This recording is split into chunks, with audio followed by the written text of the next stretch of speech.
Students, Sairam, this is Megha Miss here, and today we will continue with our lesson number 11, that is reflection of light. So this is our session 5, students. Now in the last session, students, we studied about the images which are formed by the concave convex mirror. Table was there. I told you to learn by heart that table, the position of the object, the position of the image, and how the image will be formed. What will it be? Inverted image? Will it be real image? Will it be virtual image? Bigger than the object, smaller than the object? Okay, all these things, the table which I told you, you are going to learn by heart. Okay, convex and concave, both type of mirrors, how the object, where it is placed and where the images are formed. Okay, so we'll continue with the next part, students. Now the next part we are going to study, that is the divergence and convergence of light. Now what is this divergence and convergence? We are going to do some small experiment with the help of the matchsticks. Okay, so A part, take 5 sticks from a matchbox, arrange them so that their heads come together at a point. You can see red color are their heads, so they are coming at a point. Okay, in this arrangement, the heads of the matchsticks are said to have converged, means they are coming and meeting at one point. So we will say that they are converging, they are coming together. Okay, and they are trying to meet at one point. Okay, students, then what is divergence? B part we are going to do.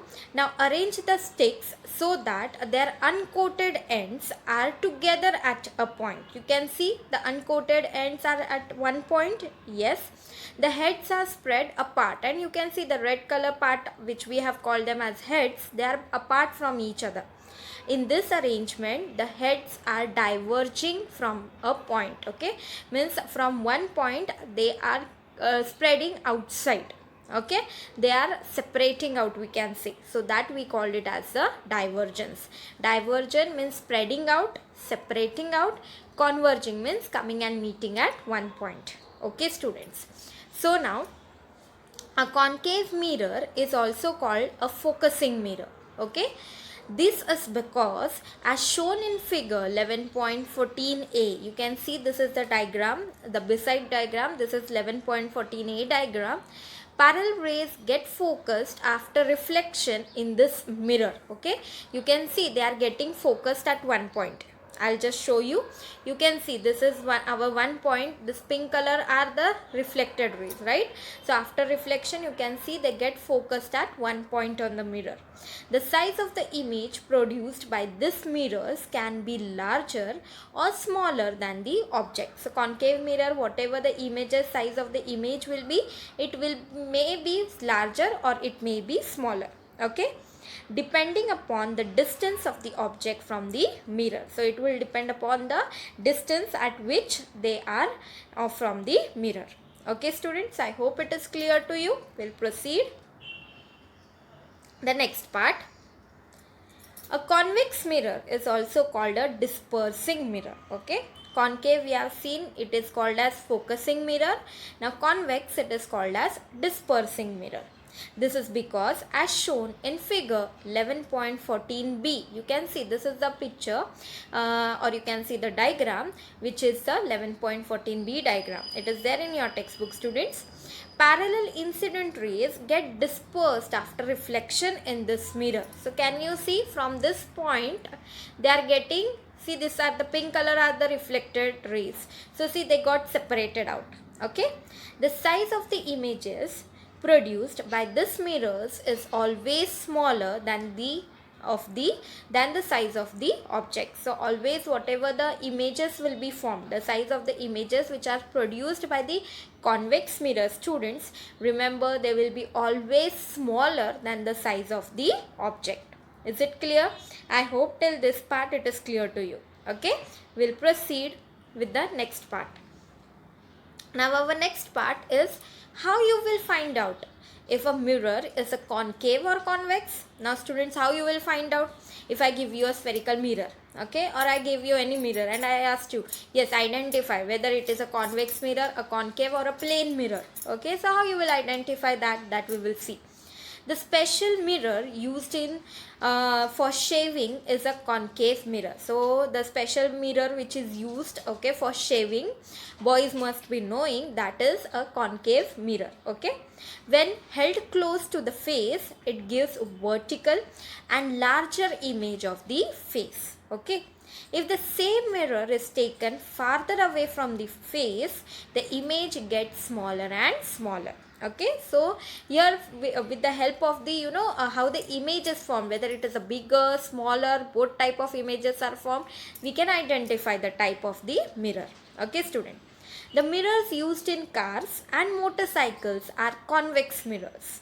In these mirrors, the image of a face is erect and smaller, and it remains erect but becomes smaller and smaller when the mirror is taken away from the face. So with the help of this, you can identify whether it is a concave mirror or a convex mirror. Okay, examples are given. Okay, as a result, we can see the images of the surrounding also in the mirror. In which mirror, students, we are talking about? Convex mirror, which is used in the cars and motorcycles. Okay, thus we can determine the nature, okay, of the mirror by studying the images produced by them. So yes, we can tell whether it's a plane mirror, concave mirror, convex mirror with the help of the images which are formed by those mirrors. Okay, students, so I hope this part is clear to you. Okay, we'll proceed. When the light rays coming from an object enter our eyes, we can see the object because while passing through the lenses in our eyes, the rays converge and the image of the object forms on the retina of our eye. Now you know retina, one of the retina is a part of our eye which is there, okay, on which the light gets focused, they get converged, they get focused on the retina and the image is formed, okay, by the light rays actually converging at a point is a real image. So such this image which is formed by the light rays actually converging at a point which goes and meets at one point, we called it as a real image. Okay, a real image can be obtained on a screen. On a screen you can see the real image. Okay, the image produced by the plane mirror is a virtual image, but the image which is formed by the plane mirror, students, it is a virtual image. Okay, why? This image is produced at a point from which the reflected rays, light rays, appear to diverge. Okay, this image cannot be obtained on a screen. Now this image which cannot be obtained on a screen, as the rays, they do not actually meet each other. Okay, so such the image which you cannot get on a screen, students, you will remember it is a virtual image, and a real image means you can get the image on a screen. Okay, that is called as a real image. Okay, students, when the light rays collect at a point after reflection from a spherical mirror, they are set to converge there. When we want to bring light rays together at a point, a converging light beam is used. Okay, students, so when the light rays collect at one point, okay, after the reflection, what we say, we have seen now converging and diverging. So what we will say, they are meeting at one point, so they are converging there. Okay, and when we want to bring such light rays together, what we will use? We will use a converging light beam is used. Okay, doctor used such a beam to converge a light on a tooth, okay, ear or a nose, right? Because you know they are the very small holes, so to get inside, to see inside that, you need a converging beam of light, okay, to enter it. Equipment using solar energy also use converging light. Okay, so the solar cookers and all, light is focused at one point, all the rays of light come and meet at one point, and then they come and meet and fall on the one point, and then they produces the heat. Okay, students, now when light rays starting from a point spread out, yes, we have seen the example of the matchstick, when they have spread out after the reflection by a spherical mirror, light is said to have diverged. Okay, when we want light rays to spread out from the source, a divergent beam is used for example in the street lamps. Yes, in the street lamps you want the light on the whole road, right? We don't want that the light should fall only on a particular place or a path. We need that the light should spread out. Okay, whatever the tube lights which you have right at your home, the light spreads out. Yes, or only a part of the room looks dark and a part will show the light? No, the light gets spread out everywhere. So such type of is a divergent beam of light is used in such of the devices, we can say. Okay students,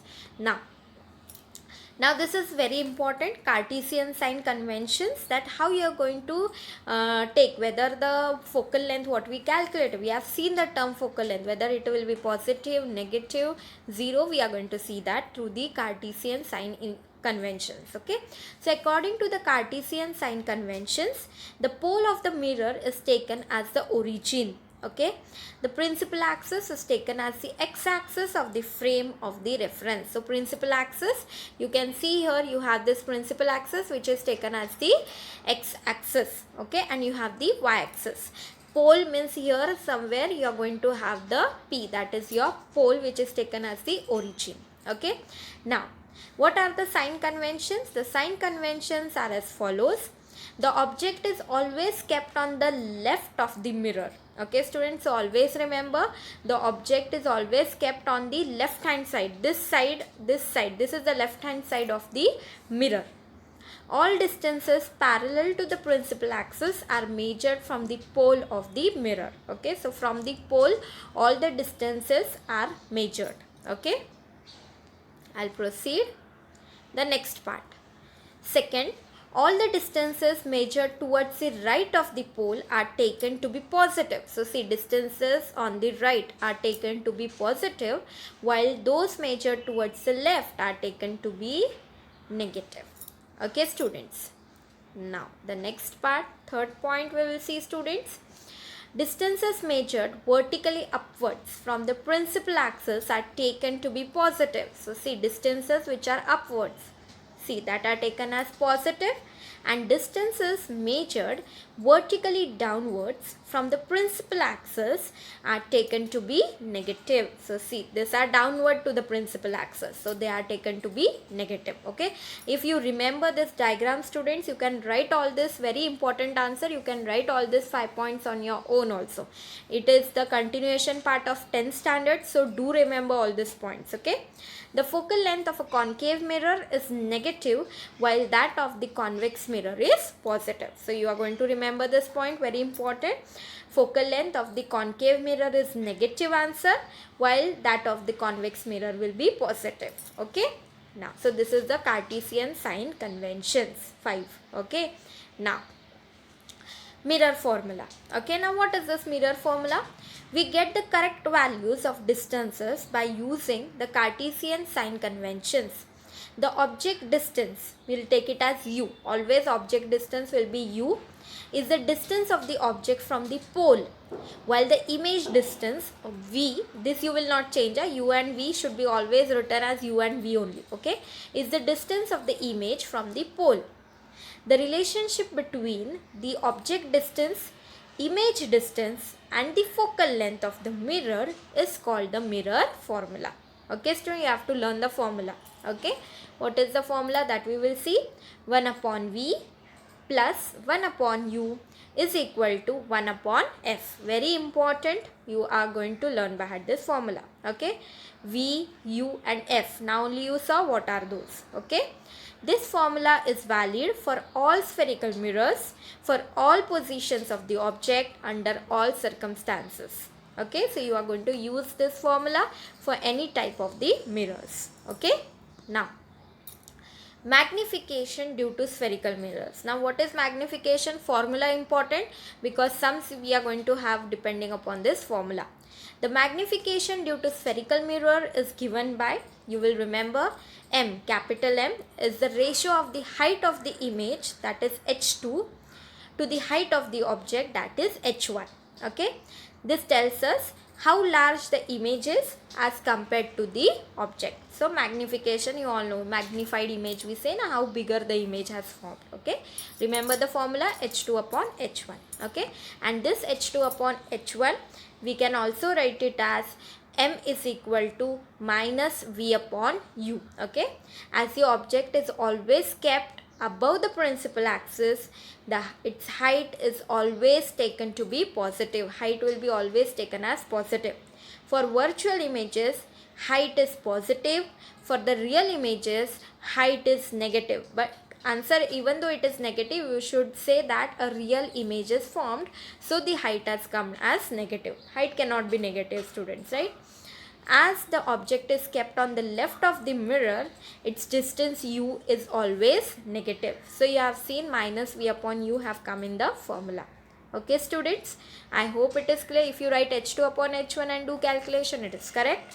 Even if you use m is equal to minus v upon u and do the calculation, then also it's correct. Okay, so the image in the front of the mirror which can be obtained on a screen is called a real image. Again I am telling you, for any position of the object, a convex mirror always produces an erect diminished image which is smaller than the object and is situated behind the mirror. So whatever the image is formed in the convex mirror, it will be always behind the mirror. Okay, the image which is behind the mirror and thus cannot be obtained on the screen is called the virtual image. The magnification of such image is less than 1. This you will remember, students. So virtual image magnification will be always less than 1. Okay, so I hope whatever part we have done today, you have understood all the parts which we have covered today. This is the last part of your chapter. We have completed with our chapter, students. Whatever part I have not taken has been deleted from your portion for this year. Okay, so I hope you will go through the presentation properly and you will try to understand the terms. Formula important because we will solve the sums in the next presentation. Okay students, so I'll stop it here today. I hope you will understand the presentation properly. Okay, so take care. Bye. I'll stop it here. Okay, bye students.